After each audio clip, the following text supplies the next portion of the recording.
Hello everyone, welcome and welcome back to my YouTube channel. तो आप लोग कैसे हो? आई होप आप लोग सब अच्छे होगे, आप लोग की पढ़ाई भी बहुत अच्छी चल रही होगी। तो आज मैं 225 पे पढ़ने बैठी और मैं सबसे पहले ब्लैक बुक करती हूँ। ब्लैक बुक में वोकैबलरी कर रही हूँ। वोकैबलरी मैंने पढ़ चुकी हूँ और जो मैंने मार्क कर रखा है ना, जो मुझे मल्टीपल टाइम रिवीजन करने की ज़रूरत है, उसे मैंने मार्क कर रखा है और उसी को ही मैं रिवाइज़ करती हूँ मैं मल्टीपल टाइम्स। इससे होता ये है ना कि आपका टाइम बचता है। आपको जो वर्ड्स आप भूल जाते हो और मुश्किल होती है थोड़ा याद करने में, आप उसे मार्क कर लोगे और उसको आप मल्टीपल देखोगे ही और आप उसे रट लो अच्छे से ना, तो आपको लर्न हो जाएगी। इसलिए आप मार्क कर लिया कीजिए ताकि आप नेक्स्ट टाइम जब आप रिवाइज़ करो ना, तो आप उससे पहले पढ़ो, उसके बाद आप न्यू वर्ड्स को पढ़ो।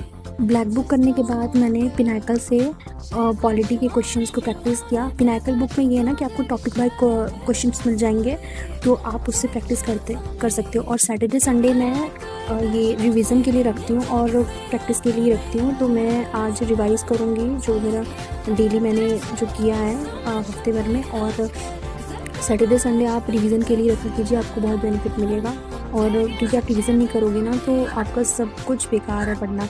पॉलिटी में मैंने कॉन्स्टिट्यूशन अमेंडमेंट आर्टिकल और पार्लियामेंट टॉपिक्स का प्रैक्टिस किया मैंने क्वेश्चन। उसके बाद मैंने थोड़ी देर का टी ब्रेक लिया। टी ब्रेक के बाद मैंने फिर से अपने स्टडी को कंटिन्यू किया और मैंने पॉलिटी के क्वेश्चन प्रैक्टिस किए। पॉलिटी पढ़ने के बाद मैंने सर्कल चैप्टर का फार्मूला और कॉन्सेप्ट रिवीजन किया, जो कि मैं आदित्य सर की फार्मूला बुक से कर रही हूँ। और अगर इस बुक के आपको रिव्यू चाहिए तो मैंने एक वीडियो बना रखी है, उस पर आप जाके वीडियो देख सकते हो और इसका मैं रिव्यू बहुत अच्छे से मैंने किया है। आप वीडियो को ज़रूर देखिएगा। और मैंने फिर सर्कल चैप्टर का कॉन्सेप्ट्स रिवीजन किया और जो फार्मूला भी है इसमें। सर्कल चैप्टर बहुत इंपॉर्टेंट चैप्टर है ज्योमेट्री का, तो इसे स्किप मत कीजिएगा, आप लोग भी पढ़िएगा ज़रूर। सर्कल चैप्टर रिवीजन करने के बाद मैंने मेंसुरेशन 2D का फार्मूला रिवीजन किया। इसमें फार्मूला बेस्ड ही क्वेश्चन आते हैं CHSL में। प्री में ज़्यादा डिफ़िकल्ट लेवल के क्वेश्चंस तो नहीं आए हैं। तो बाकी आप लोग भी फार्मूला अच्छे से रिवाइज कर लीजिए, क्योंकि एडवांस में सबसे ज़्यादा फार्मूला ही है। तो अगर फार्मूला आपको अच्छे से लर्न रहेगा ना, तो आप क्वेश्चंस को कर जाओगे। और उसके बाद मैंने फ़िज़िक्स का लेक्चर लिया। और फिज़िक्स का लेक्चर लेने का तो मैं बताऊँ, मुझे बिल्कुल भी मन नहीं करता, क्योंकि मुझे फ़िज़िक्स केमिस्ट्री इतनी ज़्यादा बोरिंग लगती है ना कि लगता है कभी कभी स्किप कर दूँ। फिर यार फिर सोचती हूँ कि अगर एक दो क्वेश्चंस भी आ गया ना, तो मार्क्स बन जाएंगे, इसलिए स्किप भी नहीं किया जा सकता। चलो, पढ़ना तो पड़ेगा ही। फिर मैंने लेक्चर लिया फिज़िक्स का लेक्चर लेने के बाद फिर उसके बाद मैंने डिनर किया और थोड़ी देर वॉक करने के बाद मैं 11 बजे पढ़ने बैठ गई। और मैं इंग्लिश का मैंने मॉक लगाया सेक्शनल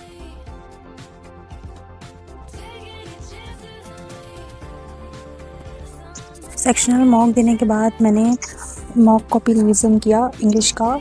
और आप लोग भी मॉक कॉपी ज़रूर बनाइएगा हर अलग अलग सब्जेक्ट का, क्योंकि आपने जो मिस्टेक मॉक में की है ना, आप वो एग्ज़ाम टाइम में ना करो।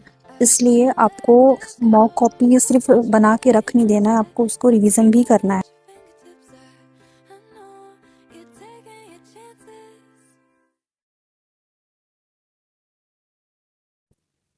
मॉक कॉपी रिवीजन करने के बाद मैंने करंट अफेयर्स पढ़ा सितंबर मंथ का। और मैं आप लोग को एक बात और बोलना चाहती हूँ, अगर आप लोग के जो ज्योग्राफी हो गए, जो मेन सब्जेक्ट हो गए, हिस्ट्री हो गया और पॉलिटी हो गया, अगर ये सब आपका कंप्लीट नहीं है ना, तो आप करंट अफेयर्स को स्किप कर देना। बिकॉज़ करंट अफेयर्स का कुछ नहीं कहा जा सकता, क्या आ सकता है, पूरे जीके का ही कहा जा सकता है कि कुछ नहीं आ सकता। बट फिर भी आप इनका वेटेज ज़्यादा है, ज्योग्राफी हिस्ट्री पॉलिटी हो गई, इनका जो है इन सब्जेक्ट का वेटेज ज़्यादा है, तो इस पे आप ज़्यादा फोकस कीजिएगा। करंट अफेयर्स आप देख लीजिएगा अगर आपका ये सब जो टॉपिक चैप्टर कंप्लीट है तो। हाफ एन आवर मैंने करंट अफेयर्स पढ़ा और 1 बज गए थे। तो फ्रेंड्स, जो मेरा टारगेट था आज का कंप्लीट हो गया था। और वीडियो अच्छी लगी हो तो लाइक कीजिएगा और चैनल को सब्सक्राइब कीजिएगा। Bye bye, take care.